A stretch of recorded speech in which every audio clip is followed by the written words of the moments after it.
Ao longo das minhas pesquisas, desde a graduação, né, eu fui aluna do PET também, eu acho que isso ajudou muito.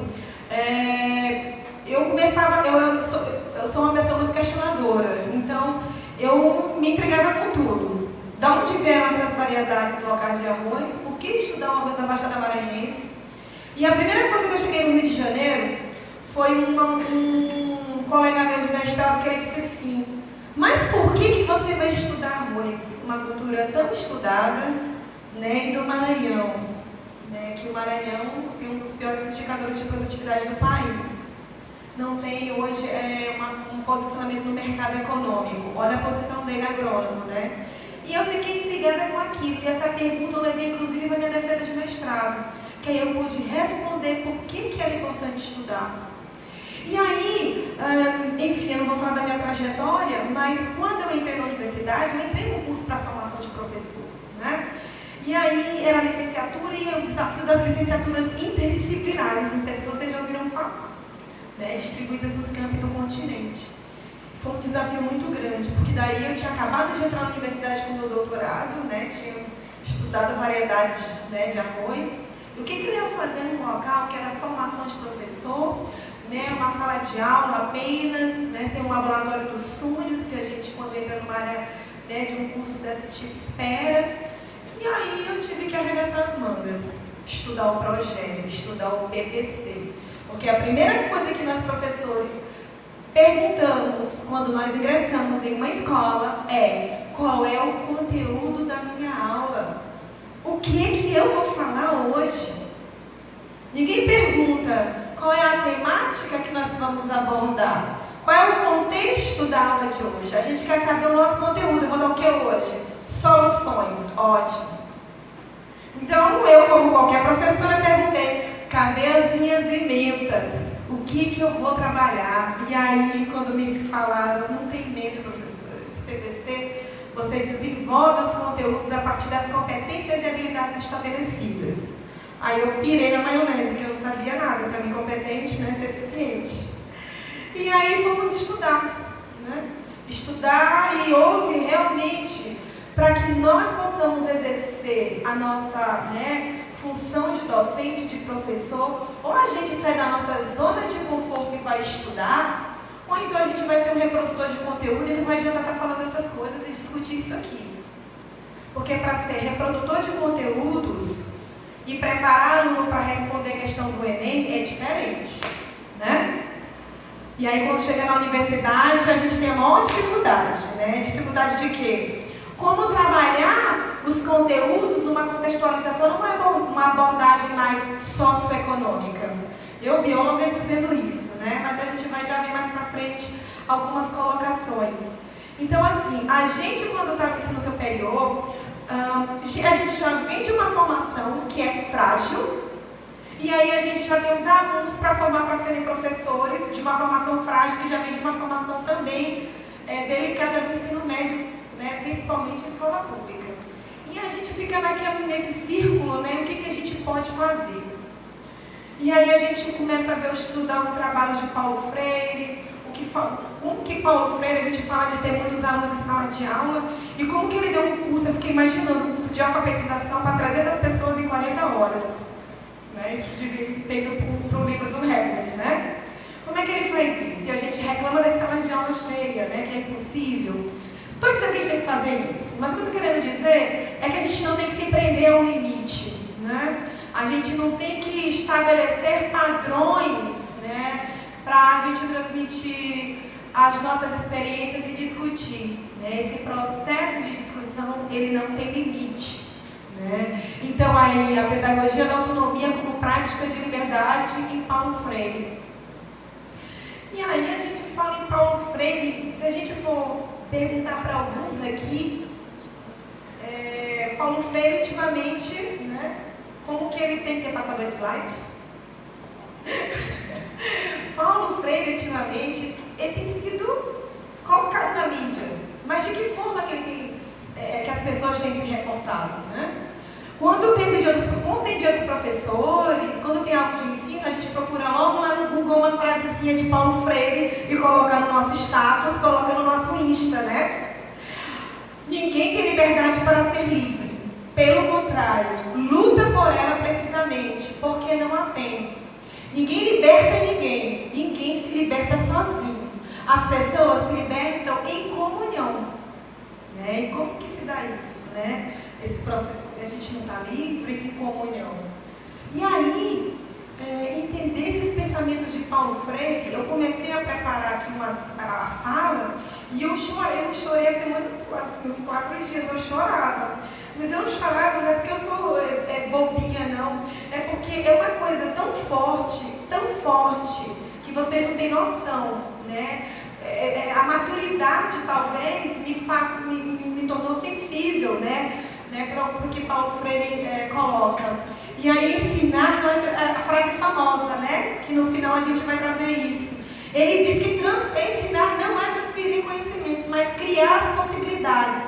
A gente reproduz essa frase, cola e copia, mas no exercício da docência, no exercício de como alunos, futuros professores, como supervisores docentes, como preceptores, será que a gente tem tido tempo mesmo para ser, né, essa pessoa que articula isso, que viabiliza isso? Às vezes é tão rápido que a gente quer logo transmitir, acabou, a gente está preocupada com o conteúdo porque vai fechar a carga horária, infelizmente. E aí, por que Paulo Freire, então, ele chegou a estabelecer, né, pensar assim, né, transferir conhecimentos, mas sim criar possibilidades? Então, quem foi Paulo Freire? Né? Eu fiz umas observações, claro que aqui tem algumas pessoas que já conhecem, não quero ser redundante, mas assim, eu não vou dar detalhe da vida dele não, mas para quem não sabe, além de educador, filósofo, ele é um dos educadores mais conhecidos pelo mundo. Eu encontrei essa semana, estive lá em Pinheiro, eu sou professora do campus de Pinheiro, né, de biologia de lá, e eu recebi um ex-técnico de handebol lá da França. Ele chegou para mim e disse assim, quando eu cheguei no Brasil, há um tempo, ele falou 5 anos atrás, ele foi na Bahia, ele foi falar de Paulo Freire lá e ninguém sabia que era Paulo Freire. Mas acreditem, no mundo ele é um dos educadores mais renomados e respeitados. Mais respeitado. Vamos lá. É que eu fecho para não. Fora isso, né, ele é uma das pessoas mais citadas. Né? Paulo Freire é o terceiro pensador, né, mais citado no mundo em universidades da área de ciências humanas. Né? E aí, vi aqui uma relação a essas imagens que eu queria que vocês olhassem. Eu não vou entrar aqui na questão, porque quem não conhece, né, o trabalho de Paulo Freire, ou acha que ele é muito amorzinho, tudo é bonzinho, humanizado, ou acha que ele é um político. E, na verdade, se a gente for estudar melhor, não tem nada a ver com... Não é necessariamente isso. E por que hoje se coloca na mídia, né? Eu peguei fatos da internet de 2012 e de 2019. Né? Mesma fonte. Lei declara Paulo Freire patrono da educação brasileira. Isso aí foi no governo de Dilma. E agora o Bolsonaro vai mudar o patrono da educação brasileira, que foi um título conferido em 2012. Então, por que atualmente, né, Paulo Freire sai herói para o vilão? Reconhecimento mundial, nordestino com licença e pernambucano, socialista cristão, mas ele também tinha suas críticas ao comunismo e à ortodoxia marxista, então ele é uma pessoa, como se prega por aí, comunista, né? Ficou exilado do Brasil durante 15 anos, né? E teve vivência na Bolívia, Chile, Estados Unidos, Suíça, fora a África e inúmeros países aí. E aí, poderia, né, pegar uma parte do trabalho dele e discutir aqui, mas trabalhar com os temas geradores, né, também é importante, onde associa as palavras com sons, com as imagens. E aí quando você olha a palavra T, parece que é besteira, né? T de quê? Tijolo. E aí o que é o tijolo? Para que ele serve? Da onde ele vem? Não necessariamente juntar o T com I, mas entender a essência do tijolo e do que o tijolo vai ser na vida das pessoas.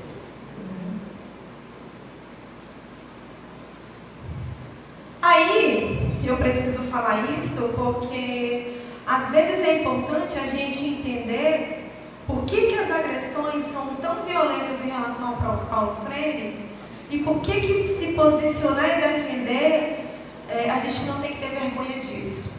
Porque ele foi um dos maiores defensores, né? Então, assim, os programas de alfabetização é outro clássico, né? Não vou nem discutir. Mas a experiência dele com a educação em adultos, ela foi tão importante que em 64, né, foi criado o Plano Nacional de Alfabetização. Eu não sei se vocês se lembram, né, tem muitos jovens aqui, mas a gente já teve um índice de analfabetismo muito elevado. Mas vejam bem, é importante a gente fazer uma relação de tempo e de também fatores socioeconômicos no nosso país para a gente entender o que isso tem a ver. Porque em 64, né, ainda não era permitido analfabeto votar. Aí vem o paradoxo. A gente alfabetiza, mas quem é que vai votar? Quem é que vai continuar aqui no poder? Será que nós estamos preparados para que esses novos 5 milhões, essas novas 5 milhões de pessoas, elas têm condição de nos manter? Isso é uma ameaça ao poder. E quando há uma ameaça ao poder, quem está no poder tende a tentar desorganizar o sistema. E aí, meus queridos, esse aumento de 40% dos novos eleitores ficou no ar. Isso é bom ou isso é ruim? Se fosse bom, logo em 1º de abril, dia da mentira, mas infelizmente isso não foi mentira, houve o golpe militar. E o que aconteceu? Extinção. Vamos logo acabar com isso aqui. E o Programa Nacional de Alfabetização foi extinto. E Paulo Freire, perseguido e preso. Eu pergunto para vocês, se isso era tão bom, se houve o golpe, por que ele foi excluído? A gente vai chegar mais para frente, mas a impressão que eu tenho, né, das atividades de Paulo Freire, que me deixa assim, muito emocionada, me deixou na minha abordagem, é que ele foi uma pessoa que trabalhou horrores, teve uma experiência magnífica, mas ele não conseguiu implementar de fato isso. Né? O programa dele, né, não veio de fato a se consolidar. Então aí, né, a gente tem uma imagem ali que fala, como bem disse o professor Olavo de Carvalho, o modelo trazido por Paulo Freire revolucionou a educação não por meio da redução dos índices de analfabetismo e conquista de prêmios internacionais, mas pela disseminação de ideias político-partidárias de esquerda. Aí a gente vai ver ao longo do quanto que é tão perigoso a gente absorver essas falas de pessoas que não estudaram. Porque lembrem da origem dos trabalhos de Paulo Freire. Ele tira da ignorância, ele tira da escuridão pessoas que até então nem sabiam ler. Isso, né, já por si já era uma ameaça. E aí, claro, ele, com essa questão dessa prisão, ele tem, né, como muitas pessoas foram nessa época exiladas, ele foi para a Bolívia, e na Bolívia também teve golpe do Estado, ele também saiu, e ele foi para o Chile. Lá no Chile ele teve uma experiência com os camponeses. Né? E aí desenvolveu métodos, né, do psicossocial e chegou aos Estados Unidos também trabalhar em Harvard. E lá ele trabalhou o livro Pedagogia dos Oprimidos, que é um clássico. Não vou também entrar aqui, mas é traduzido em várias línguas, citados. Então, nesse livro traz a experiência, a vivência dele que ele teve em trabalhar com os camponeses. E aí ele passou a ter um ponto de vista. O que eu quero trabalhar, o que eu quero significar na minha vida como professor? Né? O que um professor, né, ele precisa, existe receita para a gente ser bem sucedido como professor? E Eu estou trazendo só um cenário um pouco mais histórico, né, que não deixa de ser político. Ele volta depois para o Brasil.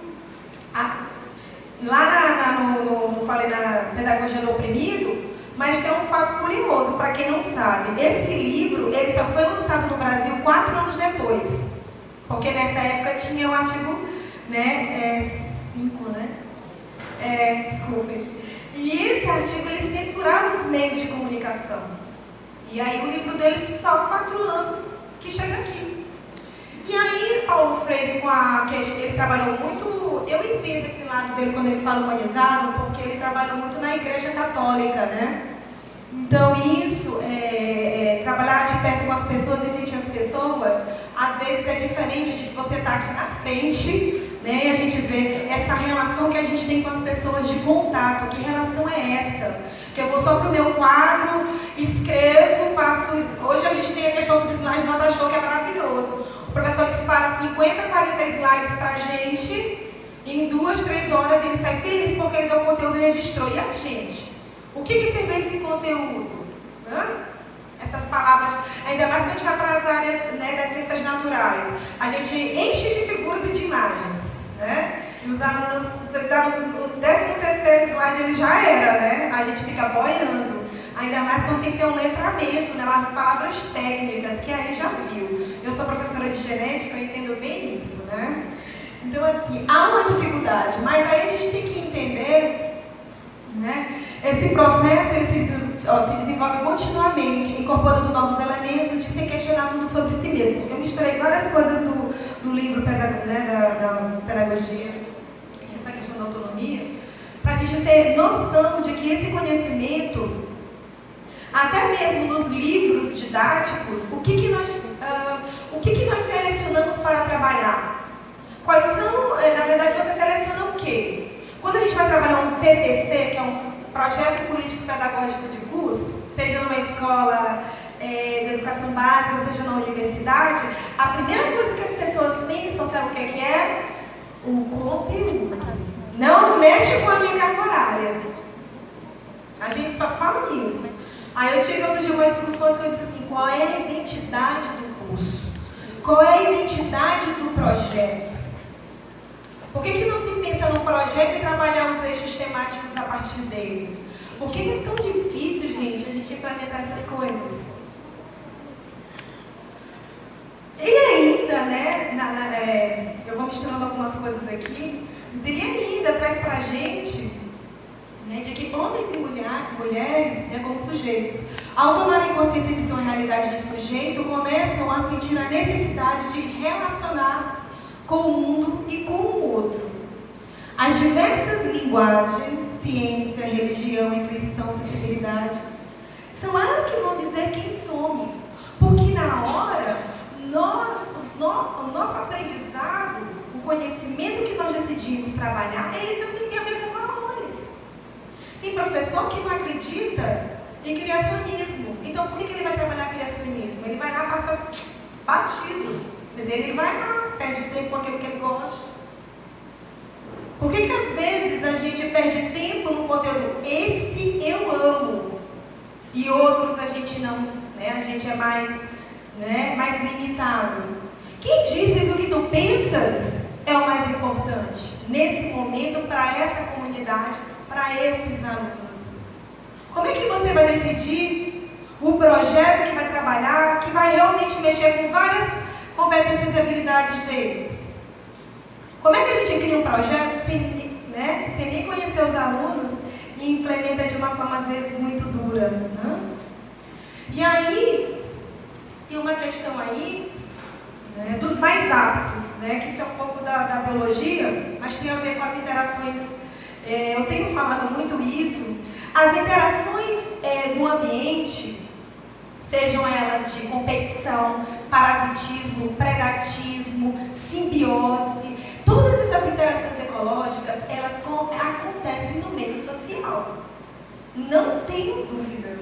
A ordem e a desordem, elas são constantes. O nosso corpo, ele vive em constante luta por equilíbrio, porque há uma homeostase para que a nossa respiração, quando nós ingerimos alimentos, toda essa de nutrientes, de elementos, não seja alterada quimicamente. Então a gente está o tempo todo na mesma temperatura, na mesma condição aqui de química dentro de nossas células. E fora. Como é que a gente resolve essa homeostase? Como é que a gente resolve esse desequilíbrio? Pela natureza, os mais aptos sobrevivem e os menos são eliminados aos poucos. E aí, quando a gente coloca as pessoas que estudam mais e são mais preparadas para se dar bem, são as que vão ter os melhores empregos e as melhores colocações, né, profissionais, melhores salários. Aqueles que vieram de uma condição em que não puderam desenvolver suas habilidades, como é que eles vão ser aptos? Não adianta ter corpo físico, nós humanos, se a gente não tem um ambiente social para desenvolver nossas habilidades e poder concorrer, né, viver nesse ambiente de interações sociais, pressões seletivas cruéis e que hoje perpassam a leitura. Hoje o problema nosso não é analfabetismo.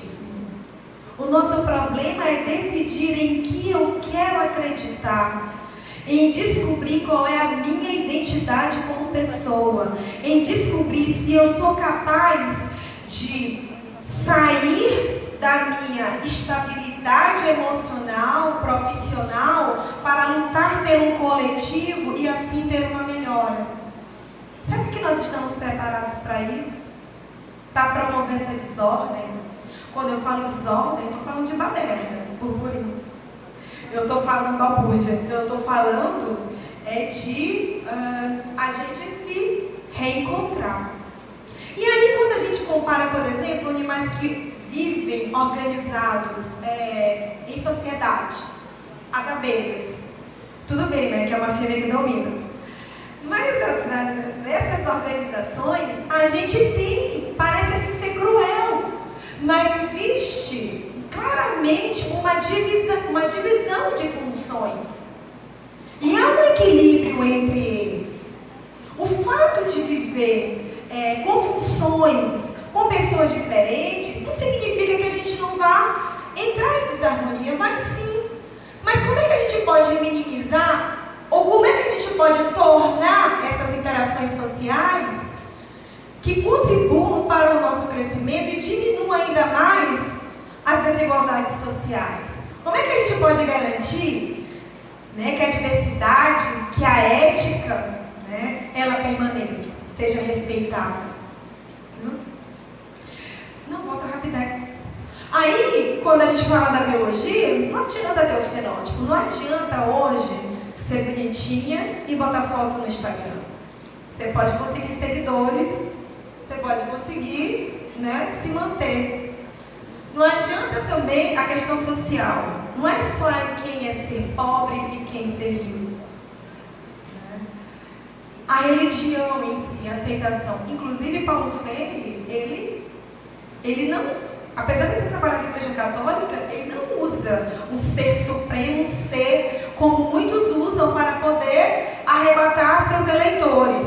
Porque ou eles são amigos do pobre, ou eles são amigos dos pretos, ou eles são amigos dos crentes, ou eles são dos... enfim.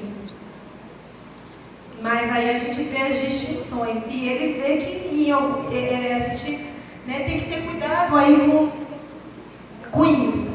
Então aí, onde é que a gente se encaixa? Né?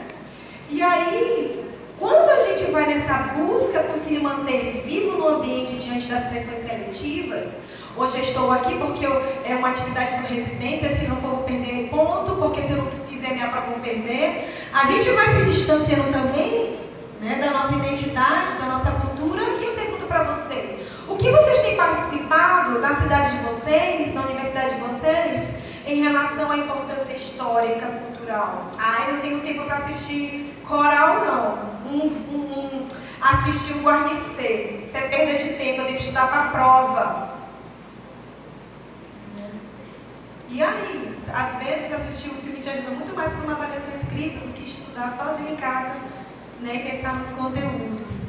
E aí a gente sai, né, dessa consciência indígena para a consciência crítica, onde o conhecimento, né, a pesquisa, ela faz parte Mas ignorar o nosso processo histórico, de onde nós viemos e quem nós somos, também é ignorância, ignorar isso, né? Ignorar todo o nosso processo histórico. Quem nós somos como pessoas, como estudantes, como maranhenses, como nordestinos, como brasileiros. Quem você é como professor e que você pensa em ser. O que você pensa em ensinar para os seus alunos. Aí eu vou dar um exemplo para fechar. Quando eu dei semana passada a aula de... Os meus alunos estão sem minha aula. Eu fui dar fechando aqui uma aula de... Eu sou professora de genética e vocês ficam imaginando. Como é que eu vou trabalhar a genética? Pois bem, eu estava falando sobre equilíbrio de populações. Genética de populações, frequência alélica, enfim. O que isso tem a ver? A variabilidade genética, ela amplia as características dos mais aptos e você seleciona no melhoramento. Quem é que detém essa tecnologia? Pouquíssimas empresas. Quem é que ganha com isso na produção de alimentos? Somos nós? O paradoxo hoje que nós vivemos é entre sair do fast food e ir para o natural, correto? As feirinhas naturais estão aí, bombando. E quem disse que essas feirinhas naturais, feiras de produtores, estão isentas de insumos de pesticidas? Orgânico é uma coisa, comprar de um produtor é outra. Aí, a gente acha que o governo é bom quando o agro é pop, né? Estimula a gente a produzir. Mas aí, para dar conta de uma agricultura natural, haja veneno, haja insumo. E aí, o que você prefere? Comer um tomatinho com veneno ou comer um tomatinho lá em latinha? Não sei, é um paradoxo. Eu entrei porque eu saí de uma vertente de consumir temperos artificiais e fui para o natural. E aí eu me incomodei por quê? Porque eu estava consumindo brócolis e eu digo, meu Deus, será que tem veneno isso aqui? Porque se isso tiver veneno eu estou lascada, porque eu estou potencializando. Eu estou comendo mais natural agora. Aí eu passei a produzir na minha casa. Hoje na minha casa eu tenho, todos os temperos eu tenho. Mas precisamos ter cuidado com o que é colocado para nós como bom e a gente deixa de trabalhar isso na escola. Porque não trabalhar os conteúdos de uma forma mais ampla, né? E aí, deixar de entender. Se falou que porque eu aprendi assim, porque é assim. E aí, eu já, inclusive, ouvi professores falarem isso. Já estou terminando, são 2 slides. Pode passar. Manda quem pode e obedece quem tem juízo. Vocês já ouviram isso? Pois é, um grande equívoco, né? Um grande equívoco da vida. E aí, meus queridos, depois a gente esperar o professor falar. Só esse último slide. Pode passar.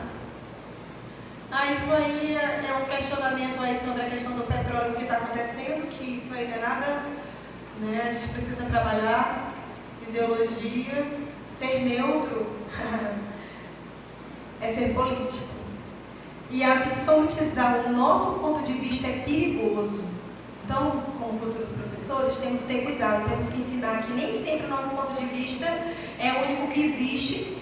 A gente pode até achar o melhor, mas não é o único. Mas a gente precisa apresentar as possibilidades para os nossos alunos. Né? Permitir esse diálogo horizontal. Né? Enfim, e aí no final, essa coisa de não se pode falar de educação sem amor.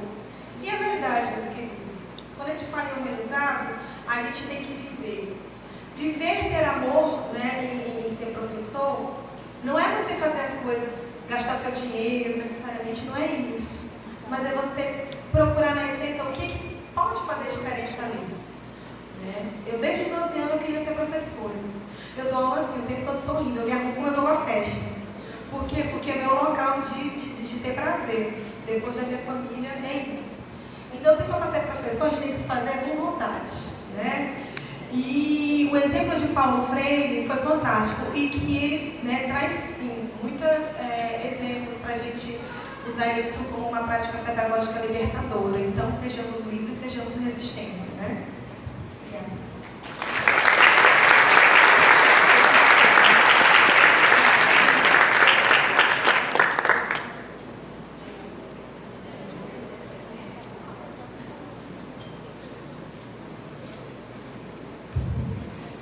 nós iremos passar aqui a fala ao professor Kennedy. Professor, o microfone sem fio, infelizmente, não está funcionando. Ele tem aqui, caso o senhor necessite. Isso. Vamos chegar um pouco mais para cá.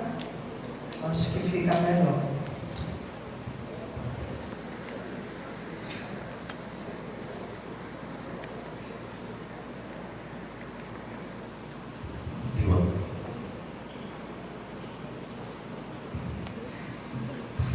Olá, gente. Boa tarde a todos, todas. E vou fazer mais ou menos igual a Elisângela. Meu nome é Kennedy, eu sou formado em Sociologia, mestre em Política, doutor em História Econômica e tenho pelo menos mais umas 4 ou 5 especializações. Comecei a dar aula com 22 anos no Estado. E a partir daí eu tive algumas experiências que são até um pouco mais variadas. Passei um tempo dando aula na penitenciária do Estado de São Paulo, no Complexo Carandiru, no manicômio judiciário, no manicômio. Dei aula para população de rua, dei aula para movimento sem teto, dei aula para razoavelmente variada. E de que forma essa experiência razoavelmente variada, ela vai se deparar com a discussão ou o aprendizado ou aquilo que foi Paulo Freire. E aí eu vou inverter um pouco a ordem. Em vez de falar do método Paulo Freire, eu vou mostrar um pouco do que está acontecendo hoje na realidade. Nós estamos em 2019 e o ano passado, na área de genética, foi feito um transplante de cérebro. Na Espanha, tiraram o cérebro da cabeça de uma pessoa e colocaram na outra. Esse é um dado. E as 2 pessoas ficaram felizes e contentes. Uma estava morta, outra não, mas houve transplante de cérebro. Isso é importantíssimo. Hoje em dia, especialmente no momento que nós temos discutido muito a questão de gênero, identidade, etc., hoje em dia, cerca de 10% das relações sexuais não são mais feitas entre seres humanos com outros seres humanos. São feitas entre seres humanos e cibernéticos. Ou seja, de cada 10 pessoas, uma está transando com um cibernético. Não é um robô, não é uma robôa, é um cibernético, é outra dimensão a se pensar. Um dado interessante: em 2050, cerca de 51% da população terão suas relações pessoais, sexuais com cibernéticos e não mais com seres humanos. Um outro dado interessante é que em 2050 será possível tirar o cérebro de uma pessoa e colocar dentro de um cibernético. Observe, nós estamos falando inclusive da possibilidade de 2 coisas. A primeira, a vida eterna. A segunda, a morte da humanidade.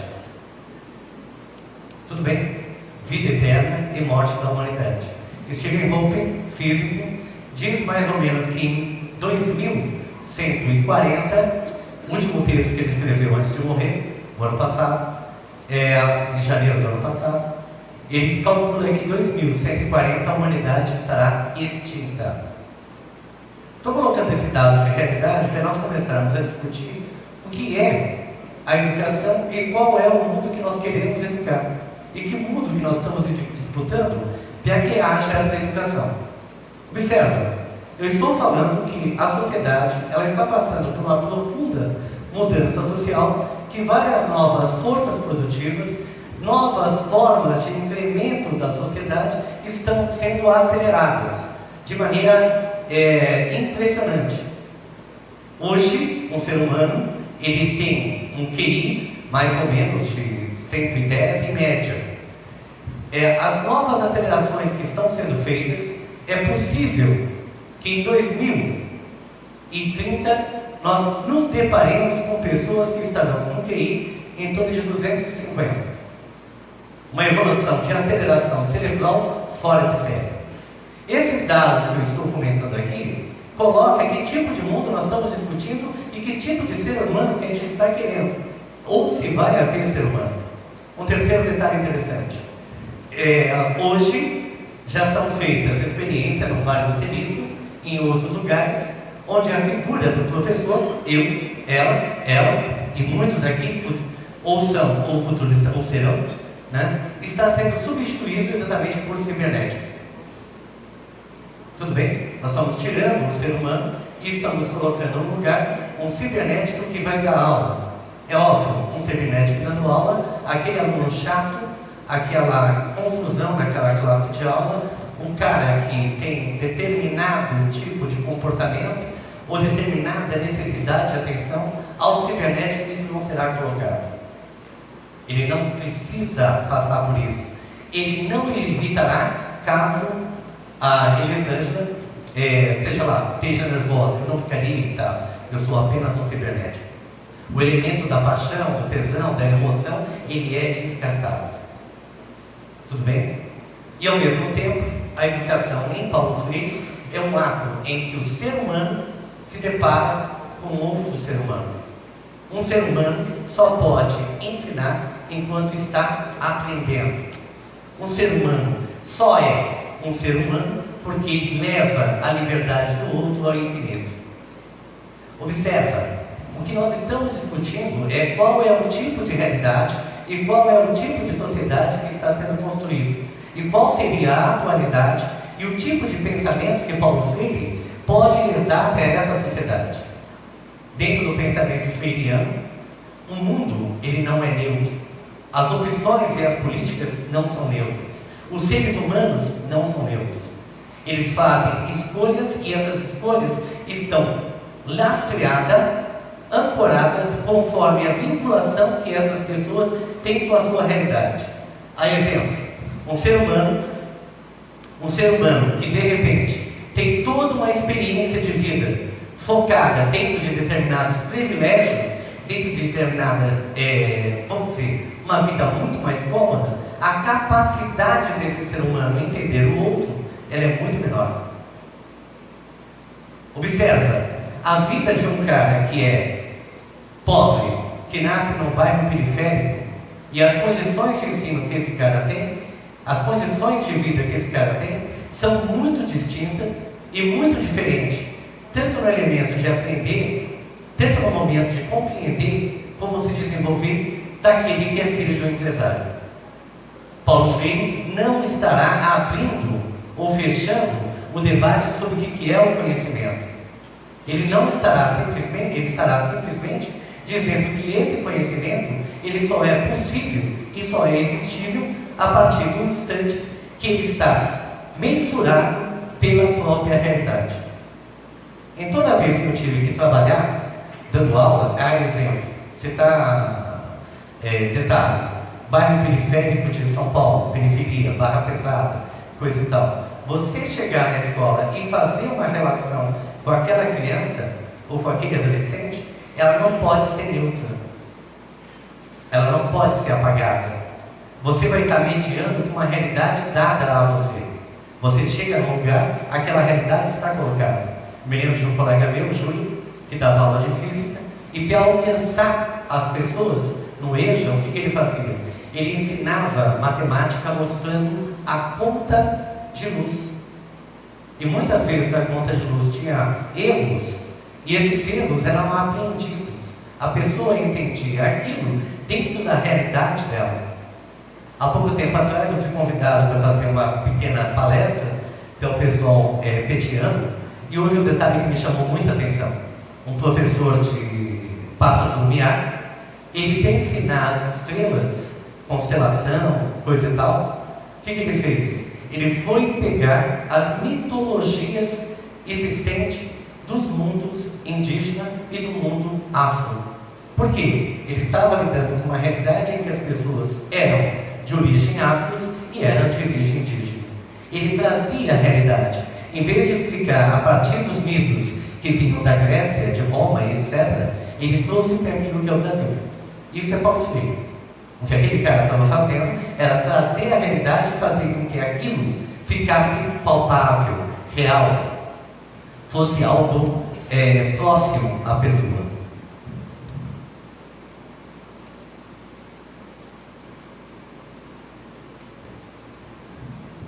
Um outro fato que me chama muita atenção é que quando nós discutimos a realidade, nós temos que pensar que realidade é essa.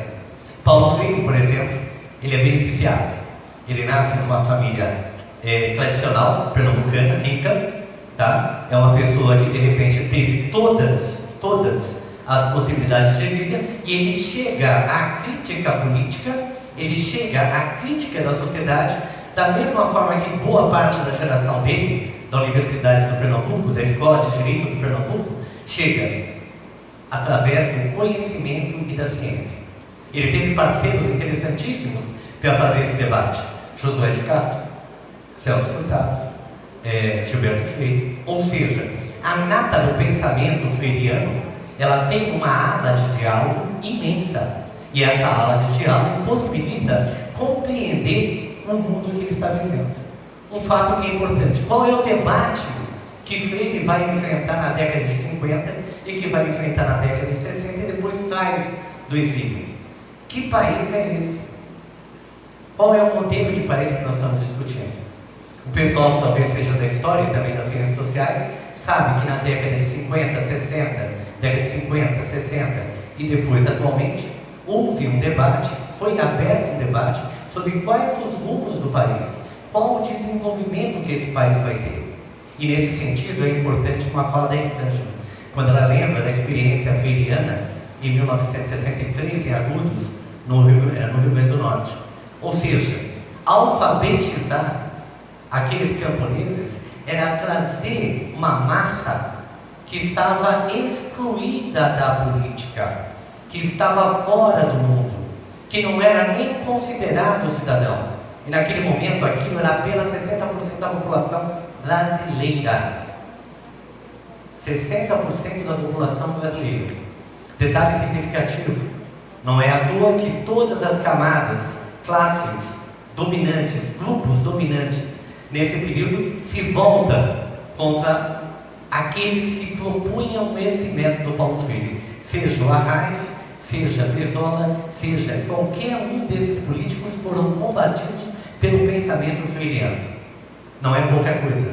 O golpe de Estado, se vocês forem ver na parte de História da Educação brasileira, em certo momento, em 64, 65, a grande preocupação das classes dominantes brasileiras e dos educadores conservadores era responder aquilo que o Paulo Freire, aquele milagre que ela estava comentando do Paulo Freire, que em apenas 40 horas conseguiu alfabetizar 300 camponeses.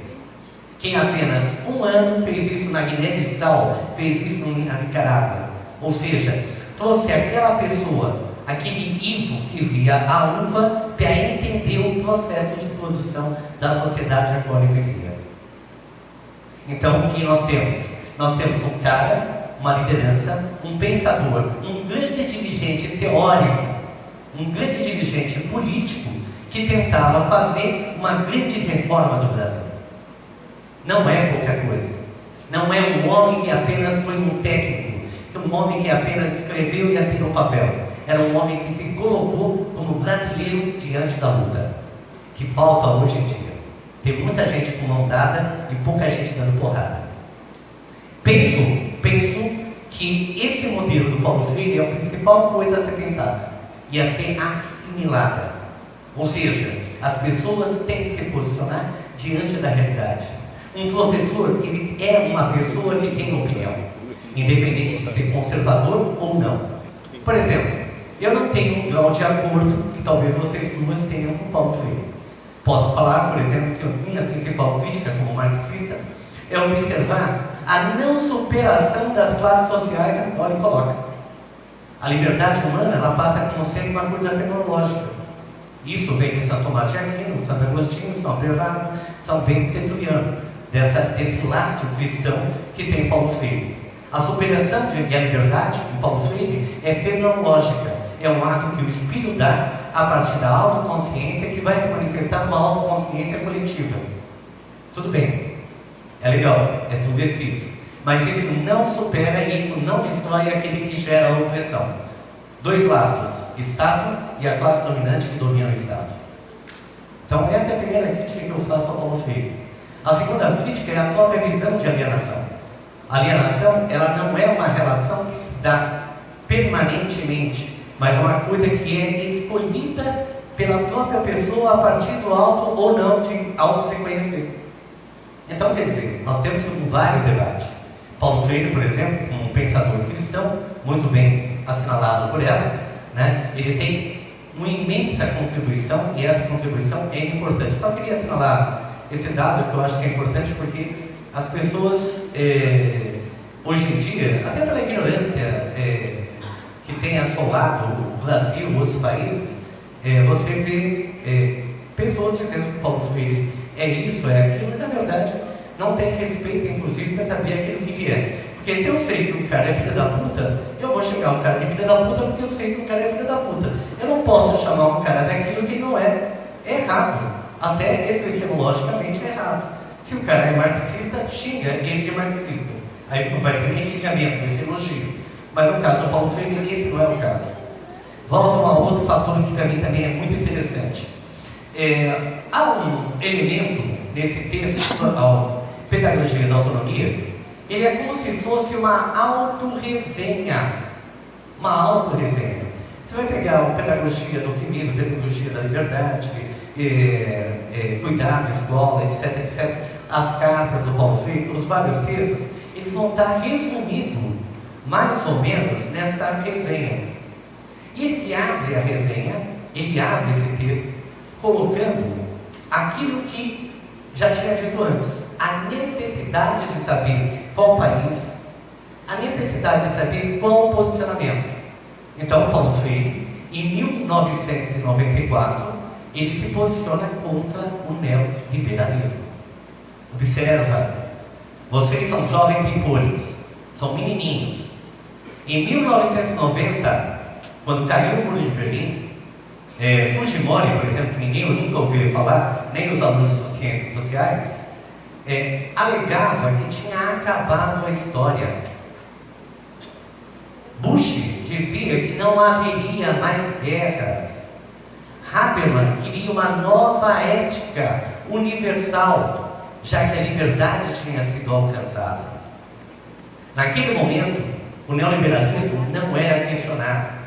A globalização era saudada como a coisa mais bela do mundo. Hoje, 20 anos depois, 15 anos depois da publicação desse texto, 22 anos depois da morte de Paulo Freire, nós não temos, a globalização acabou, não temos mais a ideia de globalização, isso morreu. Nunca tivemos tanto conflito na face da Terra, nunca tivemos tanta desigualdade na face da Terra. Alia-se a isso um fator a qual Paulo Freire se vê necessidade de militância, a crise moral a qual o mundo hoje está julgado. Nunca tivemos, nos últimos 200 anos, um momento em que houvesse uma crise tão grande da moral, em que os valores fossem tantas vezes subversivos. Nunca tivemos tanta angústia, tanto suicídio, tanta crise de depressão e assim por diante. Ou seja, o mundo que é construído pelo neoliberalismo está praticamente destruindo o homem, destruindo as relações humanas e jogando as pessoas num conflito existencial inesgotável. Quando eu brinquei lá atrás, no começo da palestra, que hoje as pessoas preferem ter relações, começam a ter preferência a ter relações com cibernéticos, hoje as pessoas preferem ter relações solitárias. Eles preferem ficar sozinhos com o seu WhatsApp, seu Instagram, o seu Facebook, do que ter relações humanas. Hoje as pessoas não preferem ter amigos, os amigos são descartáveis. Se você sai da faculdade, sai do seu trabalho e muda para um outro lugar, um outro estado, aquelas relações humanas elas praticamente deixam de existir. Paulo Freire é um cara que valoriza o humano. Ele busca uma ética onde essa ética seja as relações humanas. Não existe coisa mais bela que isso. Então, ao invés de valorizar o egoísmo, o individualismo, tudo aquilo que é pregado pelo neoliberalismo, tudo aquilo que é mostrado como a saída da liberdade, Paulo Freire vai fazer o contrário. Ele vai mostrar que a liberdade, ela só pode existir em comunhão com o outro. O ser humano só é livre se ele estiver junto com outros seres humanos. No momento em que as pessoas não têm tolerância, Paulo Freire coloca a questão da tolerância. E essas práticas não são práticas apenas educativas em relação à escola. São práticas de uma educação, de uma meta-educação, que coloca como projeto de sociedade. Penso eu que Paulo Freire deu essa grande contribuição à sociedade. Paro daqui.